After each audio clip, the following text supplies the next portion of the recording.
This happened in 1986. I was 7 years old and grew up in a very small town in Texas. I was usually found at my best friend's house. We were neighbors on a dirt road. Our mothers had been friends since before we were born and were actually pregnant with us around the same time, me being a January baby and her being born in February. We were very close, basically sisters. I was usually included in all her family events, and this one trip to her grandmother's house was no exception. Crystal and I would play in her grandma's yard while the adults did whatever adults did. We really didn't care. Across the dirt road from their yard was a huge pasture where someone in the vicinity raised cows. No fences, just free roaming cattle. We would go to the middle of the field and pretend to be cowgirls. We had our red rider wagon and our play pots and pans. There were plants that had these little beans growing on them that we would pretend to cook and eat, all the while having a thick southern accent. You know, like true cowgirls do. It started to get dark and the sun began to slide down the sky so the moon could take its place.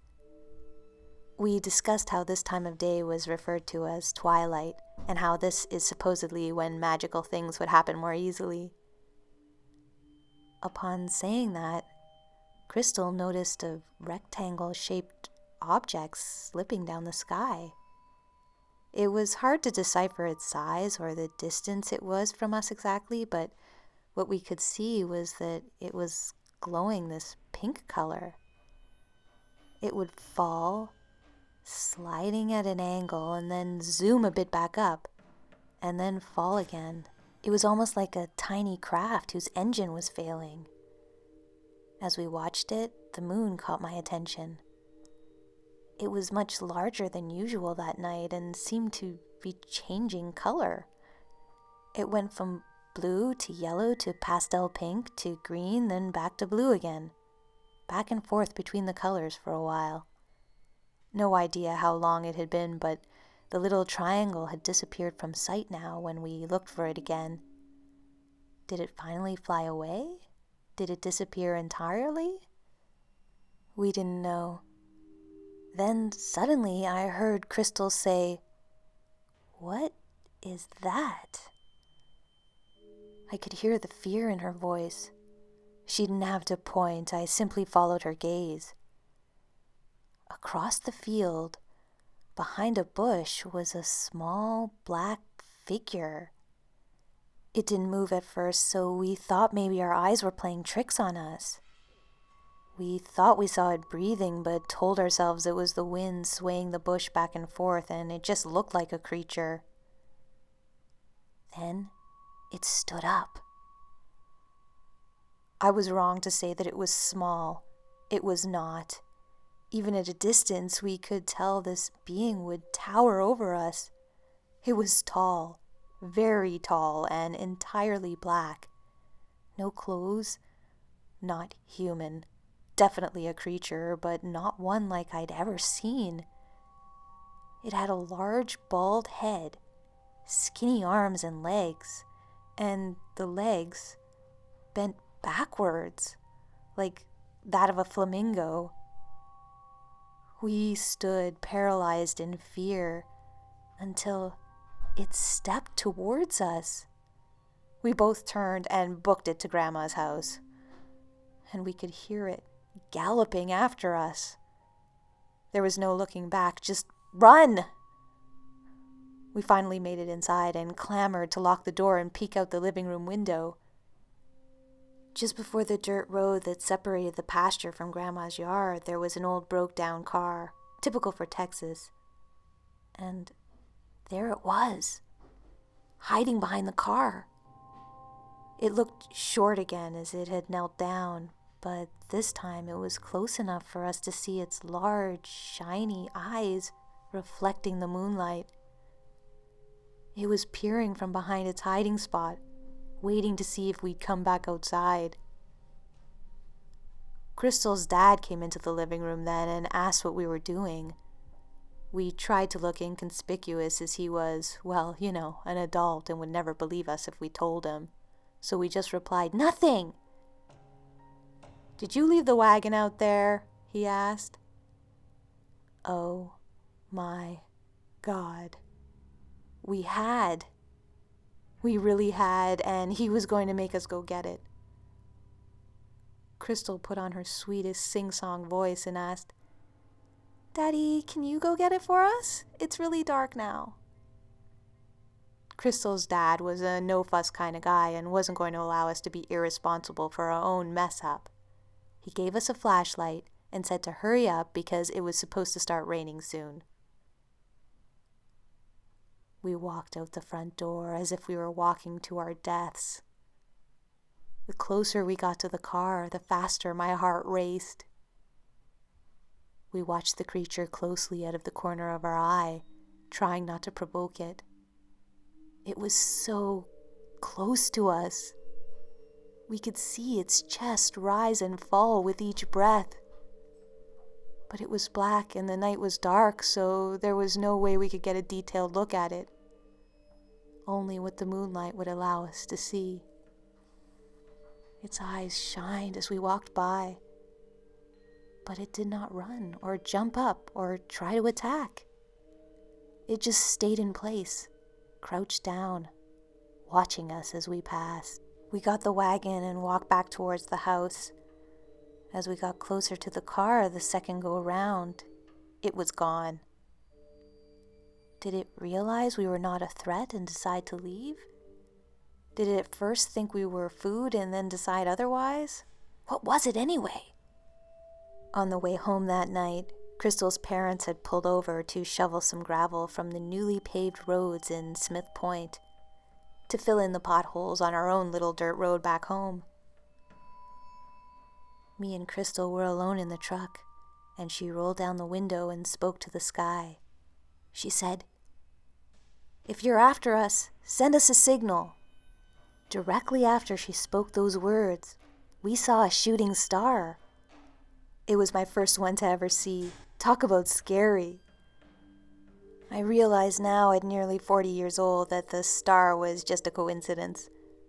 But it made the memory that much harder to dismiss. Crystal and I are still friends to this day, but we never talk about that night. When I tell this story to others, many have said that the creature sounds like what is known as a chupacabra, or in English, the goat sucker, which isn't entirely far-fetched, as that creature has also been said to dine on bovine. Also, the fact that the town in Texas is near many borders, including New Mexico, which is one of the places where the story of the chupacabra originates. But I always heard of it being a smaller creature and furry, dog-like. This was none of those. So what had we seen that night? I've heard of nothing close to this creature in any other stories. Maybe we discovered a new one.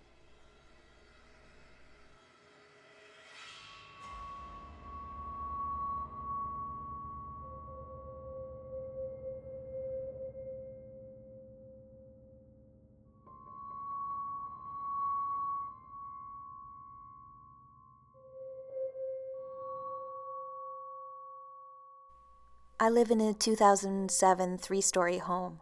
First floor, second floor, third floor / loft. No basement, just a crawl space. I was on the third floor doing some work with both my cats asleep beside me when suddenly I heard footsteps behind the wall. Sounds like running and multiple pairs of feet pacing back and forth for a period of 10 minutes or so. We have little doors, kind of like trapdoors in the wall, which you can open and check piping ventilation ducts. Behind the wall, it's just sawdust, filler insulation, and the wooden beams holding up the roof. Enough room for a child to stand up without hitting their head on the slanted ceiling. As time wore on, I started to hear faint, high-pitched squeaks, squeals, and giggling. It sounded like a group of children were running around playing tag on the other side of the wall. I get my husband, saying, "I think it's animals or raccoons or a burglar or something." But as soon as he checks the trap door, it stops. No poo, chewed boxes, food or fur or any signs of animals. He goes back downstairs and I hear the footsteps getting lighter and the giggling getting fainter and more muffled, as if whoever it is moving further into the wall. It sounded like they were moving to the right. Eventually, the footsteps and giggling fade away altogether. I do not feel it was spirits, as we have never had anything supernatural happen in this home before. I feel it may have been something more complicated, like a different dimension overlapping with mine. But the quote-unquote haunting seemed intelligent. As soon as my husband checked, it faded away and then ceased altogether. It almost felt like the spirit children or fairies or whatever you want to call the creatures running behind the third floor wall went back to their own realm after being observed or noticed. The footsteps were very loud and distinct at first. I could clearly hear they were footsteps. Sounded like running, and not the house settling, the pipes creaking, summer heat messing with the wood, etc. It was definitely footsteps.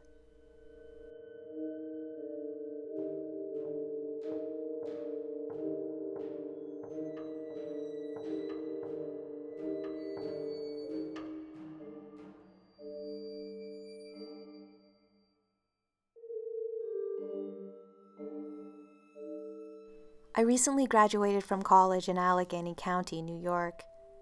The entirety of Western New York State has deeply ingrained lore, and stories can be heard from all over regarding ghosts, spirits, glowing orbs, and witchcraft. It's a place where animals walk on their hind legs at night and demons live in old brick ruins. Things like that may paint the area as foreboding or full of crazy people, and I can say the latter is definitely true. However, the area I lived in, around a town named after Alfred the Great, there was also a great deal of magic and mystery in the hills, and a few drunk college students, maybe more than a few. The woods surrounding the town and campus were particularly captivating. Decades of farming have left stone walls, building foundations, and other artifacts scattered in various stages of decay throughout the woods, and you never know what you'll stumble upon. The old borders are still marked by absolutely massive old oak trees. Many are so old that they have begun to rot from the inside, and I could comfortably stand inside a few of their trunks and pace in a small circle. A few farmers who still live in the area still observe old Celtic traditions and will state in a very matter-of-fact way that the land is special and draws creative people. My partner and I are both art students there, as well as otherworldly inhabitants. I know an 85-year-old man who is as sharp as a tack and runs his farm with his son, who is both well-read and a published author, and who speaks of the little people and the spirits of his land as if they were any other person or animal to be seen about. I'm saying all this to give you an idea of the beliefs that this place holds, and the frame of mind one can be in when alone in the woods. I've always been a healthy skeptic about such things when it comes to their reality, but deeply interested in the lore and stories. However, curiosity blurred the line between the two one day and got the better of me. During one of my many walks through the woods behind my dorm building, I passed a very twisted old oak tree. Honestly, it looked like Arthur Rackham himself had drawn it. I decided to do something very risky. I wanted to feel more connected to the stories I had heard about the little people, the fae, the hoodoo folk, whatever they may be. I'm not a religious person, but I consider myself curious to the point where I might break the rules just to know if something is really there. So that's what I did. I broke every rule. I was alone and spoke aloud, saying to the tree that there's nothing in these woods but a few deer, that I didn't buy any of the stories, that nothing could harm me if it didn't exist. Now, to be clear, I don't fully believe all of that, especially now. It was just a form of provocation. Fairies don't like even being looked for, much less insulted. So I went about my merry way, hoping that if something was there, it had heard me. Then I would know. Well, if this had been a story from the old days, I'd probably be dead by all accounts. But luckily for me, I was only scared straight. That night, as I fell asleep, I had one of those visions that's not quite a dream since I wasn't fully asleep and not quite a thought. I saw it very vividly, almost like a hallucination. I was walking through the woods, and it was summer now. There was a patch before me, and at the edge of some bushes I could see what looked like a big straw hat. It lifted to reveal the face of a boy whose age I couldn't identify. He had freckled brownish skin and impish features. He looked right at me and smiled like he knew something I didn't. I jolted up in bed and was in a bit of a panic for a few minutes before finally falling back asleep. The next day, everything went wrong. I had riding lessons in the morning, and my horse was acting very off. He wouldn't listen to me at all, and while I was riding, I was injured in a very sensitive place, so badly that I had to stop and get off for a few minutes, which had never happened to me before. After that early class, I lost my keys and had to stand outside in freezing temperatures until someone let me into the building. I was late for classes, and any little thing that could have gone wrong went wrong. Now, I can't remember for sure if this was after my fateful hike, but I was even in a car accident that year, and so were two of my friends. No one was hurt either time, but the close calls were enough to make me pretty paranoid. These events mirror a lot of fairy stories I've heard, even some of the oldest folk tales. Someone is stupid enough to mess with them, and they have nothing but bad luck. I did put out an offering like they say to, and so far my misfortune hasn't lasted. But you can bet I don't play around with the hidden people anymore. It's not worth the risk.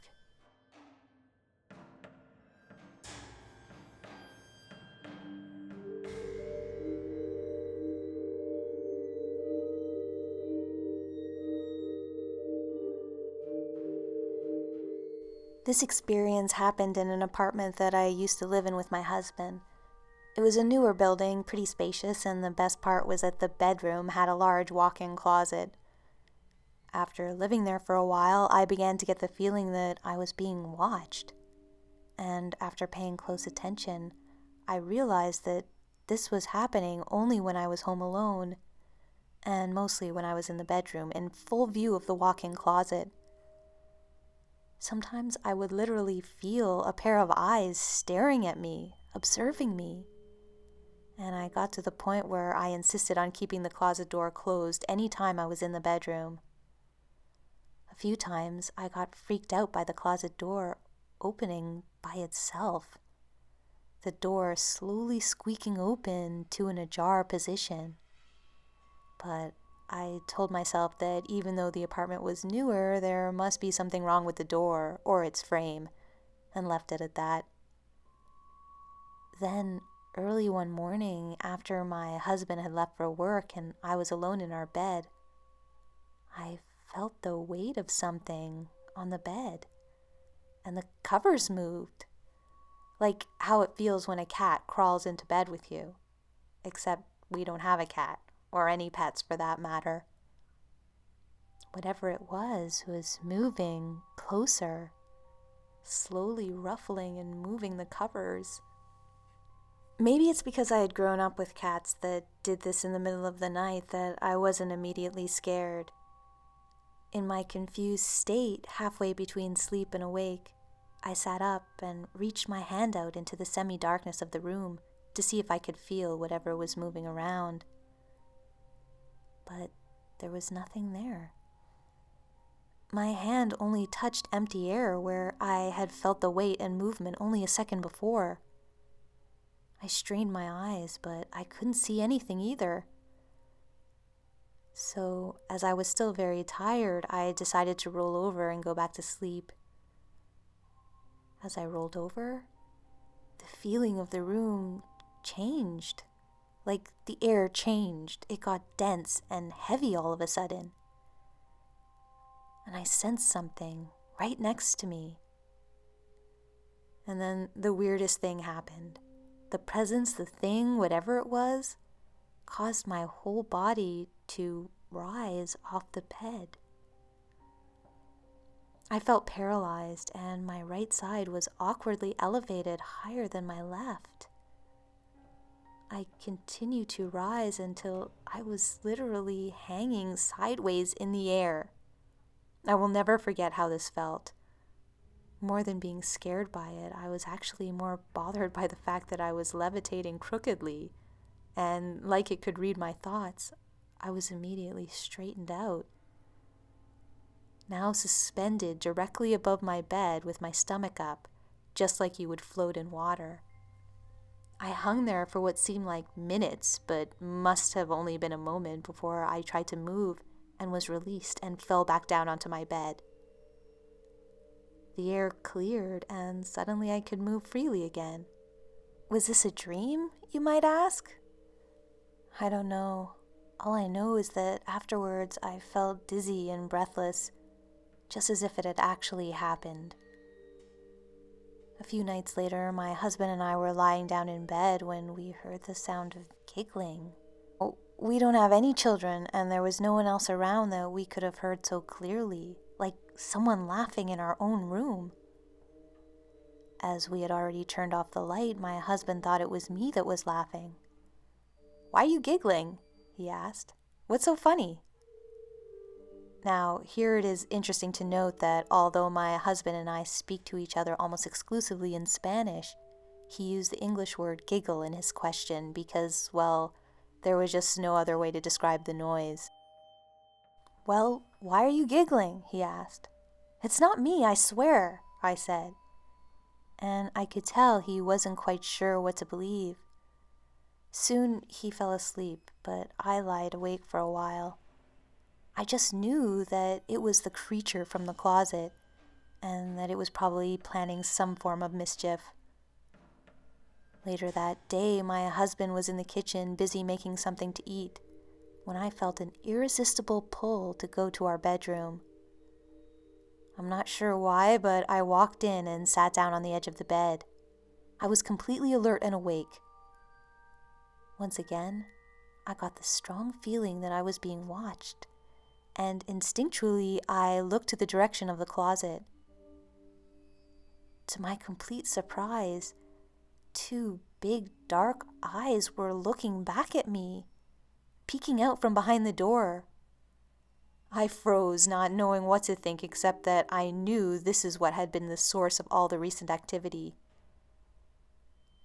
Rather shyly, the creature stepped out into the doorway of the closet. He, and I say he because his presence felt masculine to me somehow, was about the height of a coffee table, maybe a little taller. His body was light and smooth, with almost a pearly sheen, and his head was very round and large for his body. He looked childish and had big black eyes that looked at me with a mixture of innocence, mischief, and curiosity. He peeked out of the bedroom door in the direction that led to the kitchen, as if he was checking to make sure that my husband was preoccupied and not aware of what was going on. He then looked back at me and tiptoed around the bed to the side where I was sitting, locking eyes with me as he slowly approached. All I could do was watch, absolutely still. One of my legs was hanging off the side of the bed, and he suddenly reached out a long finger and poked me on my thigh. It was like he was testing to see if I was real. He looked at me again and let out a shriek of a giggle and went bouncing back into the closet and disappeared. I was suddenly inundated with the sense of hilarity, and I burst out laughing. I had a serious case of the giggles for the rest of the evening. Even when we went to the gym, where I normally zone out and am very focused, I couldn't seem to stop bursting into fits of laughter for no reason. This sense of madness lasted for a few hours, and then slowly wore off. And soon, my husband and I moved out of that apartment, and now have a house of our own. But I still ask myself, what was that creature? Was it an imp? An alien what? And will it ever find me again? I wonder.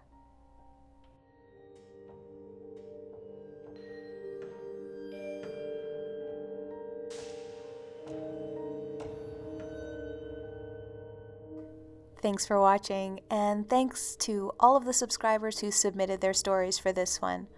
One story, the second one I believe, was a Reddit post pointed out to me by a subscriber, so thank you for that, and thanks to the Reddit poster who gave me permission to share the story. The link to that one is in the description. And of course, as always, special thanks goes out to all my supporters on Patreon. You guys are the best, and I really appreciate all your support. If you like this content and you'd like to support it on Patreon, there's a link in the description, including several other support options as well. And if you have a fairy encounter to share, I'm always collecting those, though I don't always get to them right away or get back to everyone who writes me right away. I do eventually, so please don't hesitate to send them along. You'll find my email in the description. Don't forget to like, share, comment, and subscribe if you're new, and press the bell for notifications. And until next time, this has been a visit from your Scary Fairy Godmother.